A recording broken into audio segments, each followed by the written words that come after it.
வணக்கம். நமது உடலின் அஸ்திவாரமே எலும்புகள் தான். இந்த எலும்புகள் பலவீனமாக இருந்தால் உடலின் ஒட்டுமொத்த ஆரோக்கியமும் பாதிக்கப்படும்.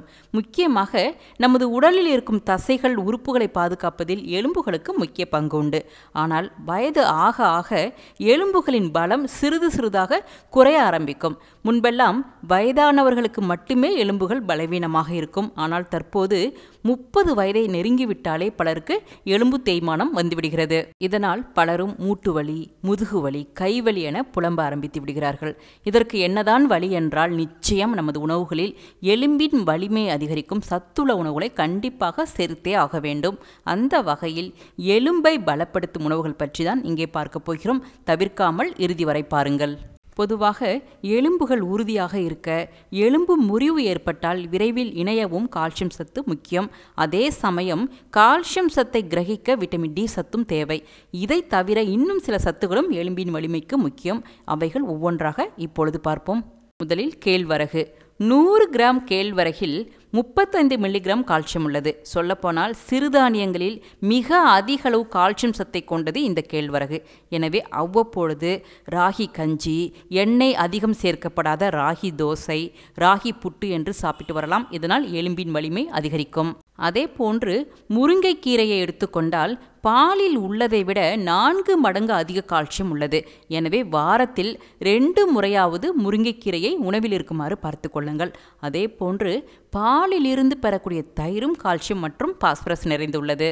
அதே போன்று கருப்பு உளுந்து, இதிலும் கால்சியம் சத்து அதிகம் நிறைந்துள்ளது. எனவே அடிக்கடி கருப்பு உளுந்து சுண்டல் செய்து சாப்பிடுவது நல்லது. அதே போன்று கொள்ளிலும் கால்சியம் அதிகம் உள்ளதால் அடிக்கடி கொள்ளு ரசம் வைத்து குடித்தால் எலும்புகள் வலுவாகும். அடுத்ததாக அத்திப்பழத்திலும் கால்சியம் நிறைந்துள்ளது. 100 மில்லிகிராம் அத்திப்பழத்தில் 26 மில்லிகிராம் கால்சியம் உள்ளது. எனவே தினமும் ஒரு அத்திப்பழம் சாப்பிட்டு வரலாம். அதே போன்று 1 கப் பீன்ஸில் 200 முதல் 220 மில்லிகிராம் அளவு பாஸ்பரஸ் உள்ளது. பேரிச்சம்பழம். 100 கிராம் பேரிச்சம்பழத்தில் 39 மில்லிகிராம் கால்சியம் உள்ளது. மேலும் இதில் உள்ள மக்னீசியம் சத்தும் எலும்புகளை ஆரோக்கியமாக வைக்கும் என்பதால் தினமும் 2 பேரிச்சம்பழம் சாப்பிட்டு வரலாம். இதனால் எலும்புகள் மட்டுமல்ல, ஒட்டுமொத்த ஆரோக்கியமும் அதிகரிக்கும். அதே போன்று விட்டமின் டி மற்றும் கால்சியம் நிறைந்த ஆரஞ்சு பழங்களை அடிக்கடி சாப்பிட்டு வரலாம். அடுத்து நண்டு. கடல் உணவான இதிலும் கால்சியம் அதிகம் உள்ளது. பொதுவாக எலும்பு முறிவு ஏற்பட்டவர்கள் 3 நாளுக்கு ஒரு முறை நண்டு சூப் வைத்து குடித்து வந்தால் எலும்புகள் விரைந்து கூடும். அதே போன்று ஆட்டுக்கால் சூப் வைத்து குடித்தாலும் எலும்புகள் விரைவில் கூடும். அதே போன்று முட்டையில் புரதம், விட்டமின் டி, கால்சியம் மற்றும் பல வகையான தாதுக்கள் உள்ளன. எனவே விட்டமின் டி குறைபாட்டை தவிர்க்க தினமும் ஒரு முட்டையை அவித்து காலை உணவில் சேர்த்துக்கொள்வது நல்லது.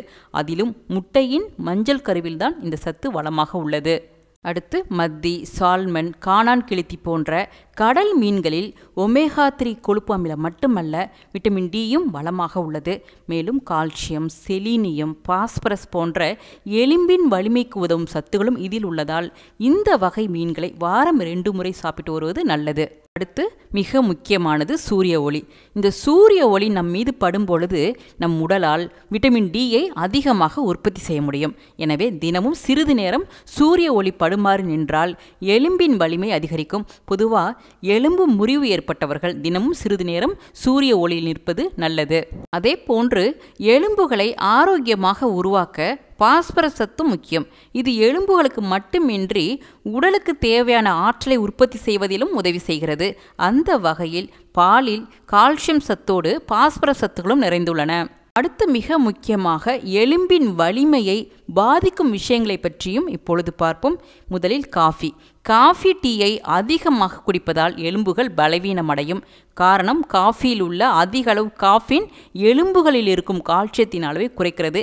எனவே காஃபி டீயை அளவாக உட்கொள்ள வேண்டும்.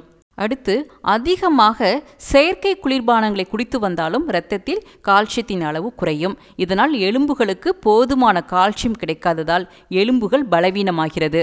அதே போன்று உணவில் அதிகம் உப்பு சேர்த்து கொண்டாலும் எலும்புகள் பலவீனமடையும். காரணம், அதிக உப்பு சாப்பிடுவதால் கால்சியம் உடலில் இருந்து சிறுநீர் வழியாக வெளியேறிவிடும். இதன் காரணமாக எலும்புகள் படிப்படியாக பலவீனமடைய தொடங்கிவிடும். அடுத்து அதிக மது அருந்துவதால் உடலில் கால்சியத்தை கிரகித்துக் கொள்ளும் திறன் குறைகிறது. முக்கியமாக புகைப்பிடித்தல் எலும்பு செல்களை சேதப்படுத்துகிறது. இதன் காரணமாக எலும்புகள் பலவீனமடைய தொடங்குகிறது. உண்மையில் தொடர்ந்து இந்த குறைபாடு நீடித்தால் எலும்புகள் பலவீனம் அடைந்து மூட்டுவலி, முதுகுவலி மற்றும் தசைவலி, கீழ்வாதம் மற்றும் ஆஸ்டியோபோரோசிஸ் போன்ற கடுமையான நோய்கள் ஏற்பட வாய்ப்புகள் அதிகம். எனவே இங்கே பார்த்த உணவுகளை உங்கள் உணவில் இருக்குமாறு பார்த்து கொள்ளுங்கள். இதனால் நிச்சயம் வயதானாலும் உங்கள் எலும்புகள் வலிமையாக ஆரோக்கியமாக இருக்கும்.